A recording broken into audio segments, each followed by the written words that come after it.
আসসালামু আলাইকুম। ভালো আছেন সবাই? আজকে আমরা আলোচনা করব ইউক্রেনে প্রেসিডেন্ট যুক্তরাষ্ট্রে যে অপমানিত হয়ে তিনি ব্রিটিশ প্রধানমন্ত্রী কিয়ার স্টারমারের সাথে দেখা করার জন্য গেলেন। সেখানে কিয়ার স্টারমার তাকে যথাযোগ্য সম্মানে হুম, উষ্ণ অভ্যর্থনা দিয়ে তাকে গ্রহণ করেছেন। সেখানে কিয়ার স্টারমার একটি কথা বলেছেন যৌথ সংবাদ সম্মেলনে। সেখানে তিনি বলেছেন যে ইউক্রেনের পাশে আমরা ব্রিটিশরা আছি, অর্থাৎ যুক্তরাজ্য ইউক্রেনের পাশে আছে।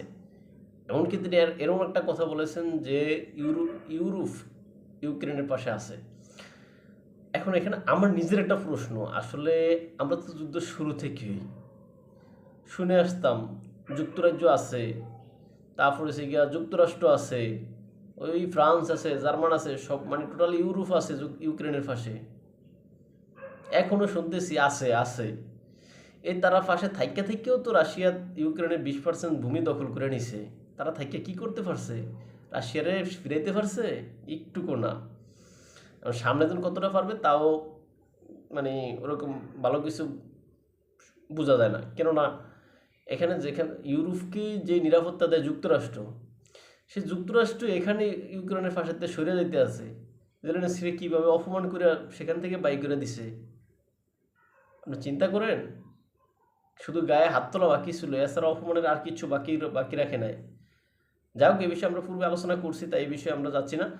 আমরা আসলে ওই বিষয়ে একটু কথা বলবো, যেটা হচ্ছে গিয়া ইউরোপ ইউক্রেনের পাশে আছে। এটা আমরা মানে ইউরোপ আছে থাইকেও তারা কিছু করতে পারে না, এটা তাদের ব্যাড লাক, ইউক্রেনের ব্যাড লাক। হুম কিন্তু ইউরোপ থাইকিয়ায় এখানে যুক্তরাষ্ট্রবিহীন ইউরোপ কিচ্ছু করতে পারবে না, ইউক্রেনের রাশিয়ার বিপক্ষে দাঁড়াইতে পারবে না। আর এখানে ইউরোপ করবেই বা কীভাবে, কী দিয়ে করবে? ইউরোপের কোনো কোনো দেশে তো সেনাবাহিনীই নেই। কোনো কোনো দেশে তো নিজেদের মানে যে দুই সাইডে সৈন্য আছে তাদের চলানোর মতো অস্ত্র নাই। আবার এমনও কোনো দেশ আছে যাদের ওই সোভিয়েত আমলের দুই সাইডে যে বিমান টিমান আছে পুরান, যেগুলো এখন ওই জন্য ইউক্রেন রাশিয়া যুদ্ধের দু একটা দান করছে ইউক্রেনকে, দান করে বা সেখানে আপনার সেগুলো নষ্ট হয়ে গেছে। এখন তাদের নিজেদেরও অনেকের এই সময় কোনো এরকম যুদ্ধ বিমানও নাই, এরকম আছে।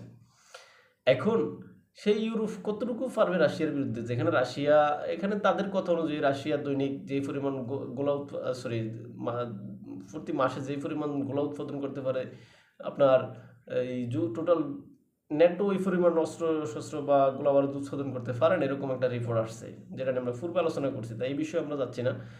আমরা জানি যে আমরা যেটা শুনেছি যৌথ সংবাদ সম্মেলনে বা যুক্তরাজ্য ব্রিটিশদের পক্ষ থেকে বা ব্রিটিশ পররাষ্ট্র মন্ত্রণালয়ের পক্ষ থেকে যেটা জানানো হয়েছে যে কিয়ার স্টারমার ইউরোপীয় নেতাদেরকে নিয়ে একটি বৈঠক ডেকেছেন যুক্তরাজ্যে।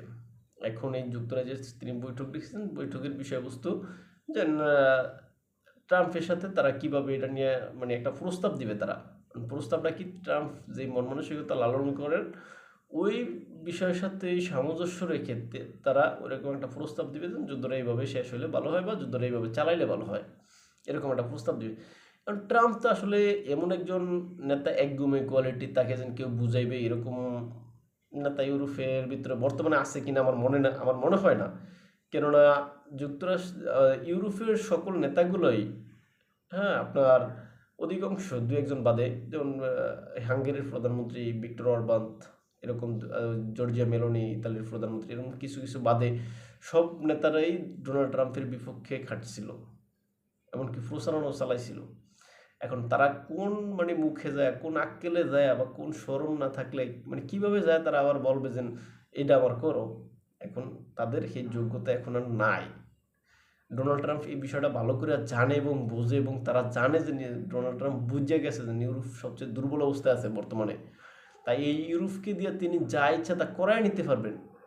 এই কারণে তিনি যে ইউক্রেন রাশিয়া যুদ্ধে নিঃস্বার্থভাবে মানে রাশিয়াকে সমর্থন দিচ্ছেন ধরতে গেলে। তাই এই ক্ষেত্রে ইউরোপ কীভাবে বাঁচতে পারবে সেটা হয়তো আমরা সামনে দেখব। কিন্তু এখান থেকে এই ইউক্রেন রাশিয়া যুদ্ধ থেকে যুক্তরাষ্ট্র যেভাবে সরে যাইতেছে, এটা আসলে বিশ্ব যুক্তরাষ্ট্রের আসলে একটা ব্যাড রেকর্ড হয়ে থাকবে বা খারাপ রেকর্ড হয়ে থাকবে, যেটা তারা একজনকে বিভিন্ন কাজে নামায় বা যুদ্ধে নামায় তারা পিছন থেকে এখন সরে যাইতেছে। বিনিময়ে তারা আবার সেখান থেকে 2 সেট টাকা দান করছে, দানের নামে আর কি যে সহায়তা করছে, সেটাকে এখন তারা ধার হিসাবে ধরে সেখান থেকে টাকা চাচ্ছে। হ্যাঁ, এমনকি খনিজ সম্পদের ভাগাভাগি চুক্তির জন্য বিশাল চাপ দিয়েছে, যদিও জেলেনস্কি মানে চুক্তিতে রাজি হয়নি। এখানে জেলেনস্কিও রাজি হয়ে যেত চুক্তিতে, কিন্তু তিনি খালি একটা কথাই বলছেন, ভাই তুমি আমার সব কিছু নেও, নিয়ে যাও, সমস্যা নেই আমার, কিন্তু তুমি আমাকে একটা মানে নিরাপত্তা গ্যারান্টি দাও। সেই নিরাপত্তা গ্যারান্টিটা কি? যেমন আমরা সরকার পরিবর্তন হইলেও যাতে ওই নিরাপত্তা গ্যারান্টিটা বলবৎ থাকে, অর্থাৎ তোমার সৈন্যরা যাতে আমার দেশে থাকে, রাশিয়া যেন আর এখানে আক্রমণ করতে না পারে। এখন তাদের কথা হচ্ছে যে তোমাদের সাথে তো, বা তোমরা তো আমাদের সাথে তো অনেক আগে থেকে আছো, 2014 সালে তো তোমরা আমাদের সাথে ছিলা। তোমাদের প্রেসিডেন্ট যখন ছিল বারাক ওবামা, তখন বারাক ওবামার আমলে আমার ক্রাইমিয়া অঞ্চল দখল করে নিছে না রাশিয়া 2014 সালে? উদ্ধার করে দিতে পারছো তোমরা? পারো নাই। তারপরে সে যা, তখন তো ভালো ভালো নেতারা ছিল, অ্যাঙ্গেলা মার্কেল, তারপরে সে গিয়া ওই অ্যাঙ্গেলা মার্কেল ছিল জার্মানিতে, তারপর আপনার ওই ব্রিটিশ প্রধানমন্ত্রী ছিল তখন থেরেসা মে। তারা কিন্তু অনেক মেধাবী ছিল, অনেক ভালো মাফের নেতা ছিল।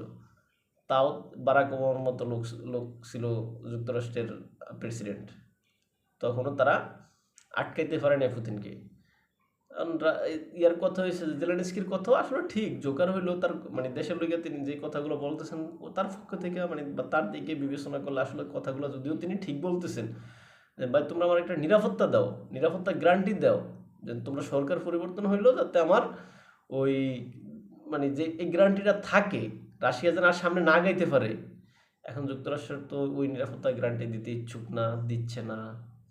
এখন এই নিরাপত্তা গ্যারান্টি দিতে চায় আপনার ইউরোপ। এখন ইউরোপেরকে তো মানে যে ইউরোপের নিরাপত্তা গ্যারান্টি দেওয়া আছে যুক্তরাষ্ট্রের, মানে যুক্তরাষ্ট্র ইউরোপের নিরাপত্তা গ্যারান্টি দিছে, ভাই তোরা থাক নিজেকে মতন, আমরা আছি। কেননা আপনি জানেন, আপনারা অনেকেই জানেন বা সবাই জানেন যে জার্মান পরাশক্তি ছিল দ্বিতীয় বিশ্বযুদ্ধের সময়। সেই জার্মান কি অবস্থা আজকে? জার্মানের কোনো অস্ত্রশস্ত্র উৎপাদন হচ্ছে? মনে হয় না।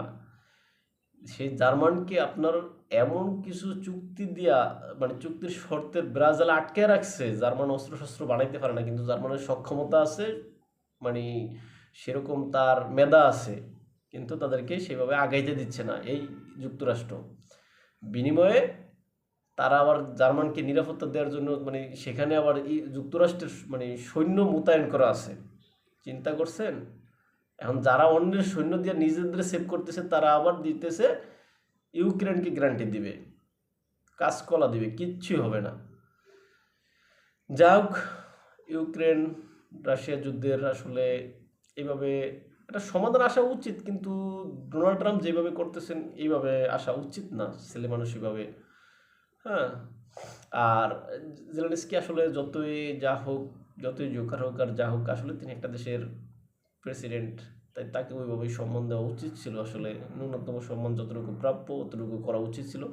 এখন কথা ওইটা হইতে পারে যেন রাশিয়ার পররাষ্ট্র আপনার মুখপাত্র যে পররাষ্ট্র, হ্যাঁ, সেই মুখপাত্র যেন আহ, আপনার মারিয়া জাকারোভা বলছে একটা কথা যেটা হাস্যকরের মতো, যেন আসলে ট্রাম্প যেন জেলেনস্কির গায়ে হাত তোলেনি, এটাই তো আসলে ভাগ্য ভালো বা ঈশ্বরের কৃপা, মানে এরকম কথাটা বলছে আর কি। মানে এখানে তো ট্রাম্প তো হাত তোলা উচিত ছিল। জেলেনস্কি যা করছে বা যেই কথা বলছে, এখানে ট্রাম্প জেলেনস্কির শারীরিকভাবে, হ্যাঁ মানে যাও, এটা তো আমরা বুঝিনি, এটা করা উচিত ছিল, কিন্তু হ্যাঁ এটা তার ভাগ্য ভালো, তারা করে নাই। এটা হচ্ছে জাকারোবার কথা। যাক, সবাই সবার সম্মান নিয়ে পৃথিবীতে বেঁচে থাকুক, বিশ্বে শান্তি শৃঙ্খলা বজায় থাকুক, এই আশাবাদ ব্যক্ত রেখে আমরা আজকের লাইভ অনুষ্ঠান এখানে শেষ করছি। আর যারা আমার দু একটা ভিডিও দেখেন বা আমার চ্যানেলে একটু আসেন, আমার ভিডিওগুলো একটু লাইক কমেন্ট করবেন এবং আমার চ্যানেলটা সাবস্ক্রাইব করবেন এবং পাশে থাকবেন। আসসালামু আলাইকুম।